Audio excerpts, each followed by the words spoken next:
At kagaya ho ng nababanggit natin kanina, kabi-kabila ho yung naitatalang mga sunog, lalo na't papalapit yung pagsalubong sa bagong taon. Minarapat ho natin makausap sa mga sandaling ito ang tagapagsalita ng Bureau of Fire Protection, si Fire Superintendent Anthony Arroyo. Pabatiin natin sa Bombo Radio Philippines, we're nationwide and worldwide. Si Bombo Dennis Hamito po ito. And together with me, si Bombo Everly Rico. Welcome to the program. Yes po, magandang hapon. Bombo Dennis at Bombo Rico at sa lahat po ng mga nakikinig at sumusubaybay sa Bombo Radio. Yes po. Unang-una, nais po namin kumustahin ang inyong holiday activities at mga paghahanda na rin dito sa nalalapit na pagsalubong sa bagong taon sa panig po ng Bureau of Fire Protection. Opo, dahil nga holiday season, kami naman po ay kabaliktaran. Kaya kami po ay mas lalong abala. At mula ng pagpasok pa lang ng Disyembre ay meron na kaming heightened alert na Code Blue. At nung last December 23 ay tinaas pa to sa Code Red, full alert status na. Sa Code Blue po ay ginawa natin yung paghahanda, yung intensified fire safety inspection, especially sa mga critical na infrastructure tulad ng mga hospital, healthcare facilities, terminal na mga bus kasi maraming uwian no sa mga probinsya, ganoon din sa mga malls, tindahan ng mga pyrotechnics at paputok at iba pang mga struktura na maraming pagtitipon. At bahagi doon ng Code Blue, we conducted fire safety education, yung trainings, drills, and public information campaigns sa mga barangay na nasa sakupan, lalo na yung mga fire-prone area sa mga city or municipality. No, nationwide yon through our off-plan ligtas na pamayanan at ugnayan sa barangay. Kaya itong last December 23, dahil naitaas na nga po sa Code Red at walang patid po ang aming serbisyo at maaasahan niyo po full force na ang mahigit 31,000 strong men and women from the BFP personnel assigned sa operation, no, excluding pa yung mga assigned sa opisina or mga tanggapan natin. At maasahan niyo yung mahigit 3,000 fire trucks, mahigit na 500 mga ambulances and rescue vehicle. Kasi po ang bombero ay hindi lamang sa sunog, kahit po sa other rescue services, emergency medical services, at gayon din kung kahit ano pang pwedeng mangyaring insidente o sakuna at kahit po yung mga hazmat na operation. At mapapansin nyo, bahagi pa rin ng aming Code Red ay yung visibility sa mga pangunahing kalsada ng mga fire trucks at ambulances sa mga matataong lugar nga at mga designated community fireworks at pyrotechnics display area. Gayon din sa mga tindahan ng mga paputok, kami po ay nakabantay doon 24 oras sa araw-araw. Okay. Superintendent, meron na po ba tayo direkta na natukoy among those fire incidents na naitalaho natin na direktang may uugnay sa mga firecrackers o yung pagpapaputok ng atin mga kababayan o ito'y mga karaniwan na dahil sa kuryente ba o ano paman? Ano ho ang ating record so far? Sir, kung kabuuan ng Disyembre, meron tayong ulat dito na 1,135, although ang karamihan ng cause ng sunog na to ay dahil nga electrical cause. Pangalawa yung open flame at pangatlo yung ember and spark. Pero kung titingnan natin yung insidente ng sunog na dahil sa firecracker at pyrotechnics for this month na December, no, hanggang as to date ay 7 na po sa December pa lang. So meron tayong existing ng mula January hanggang November katapusan for this year na 17. So plus 7 ay 24 total sa taong ito na hindi pa tapos at mayroon pang remaining days ang holiday season, lalo na yung pagsalubong ng bagong taon. Ikumpara natin yan sa nakaraang taon na total of 39. So sana po ay hindi na aangat at hindi na mahigitan pa yung nangyaring insidenteng sunog na dahil sa firecracker at pyrotechnics. Okay, at ito yung hinahangad natin na huwag madagdagan in terms of figures. Ano. By the way, Superintendent, may katanungan din po ang aking katandem dito, si Bombo Everly Rico. Bombo Ever, with your questions?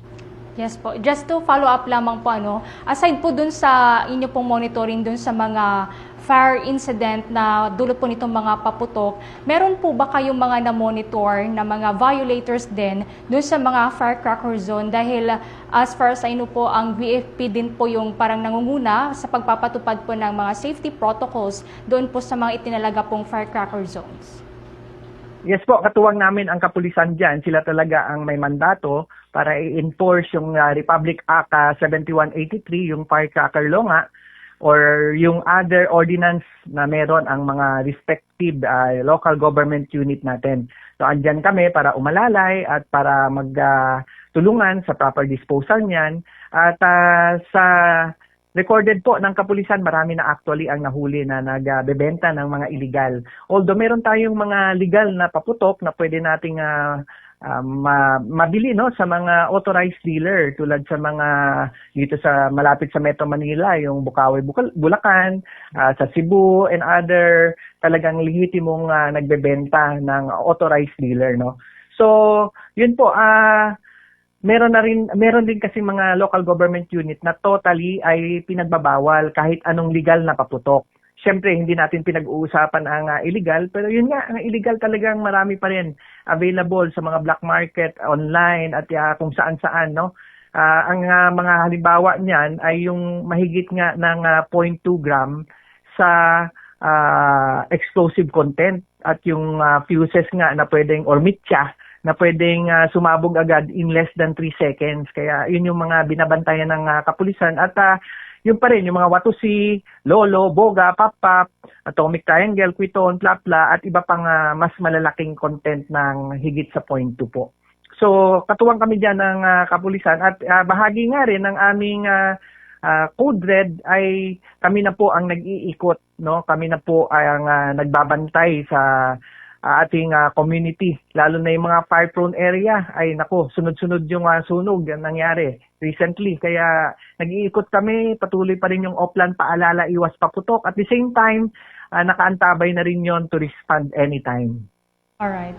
And curious lamang din po kami, nais po namin malaman kung pareho po ba yung paraan ng pag-apula po ng apoy doon sa mga karaniwang sunog lamang, doon sa sunog po sa mga lugar na may mga firecrackers o pulbura. Kasi ito pong mga firecrackers, ito po yung mga tinuturing na maliliit na bomba. So is it different po ba or pareho lang?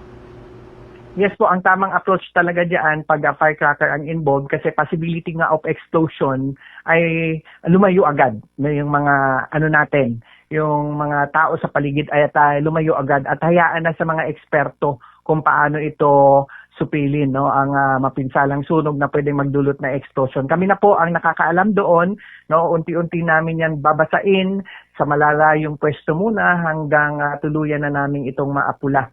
So marami na tayong mga ganyan na mga experiences at dalubhasa na rin po ang mga nasa firefighting operation. Katuwang ang mga hindi lamang from BFP, no, katuwang namin ang other non-government offices tulad ng mga volunteer group natin and other local government na volunteer group and barangay fire brigades.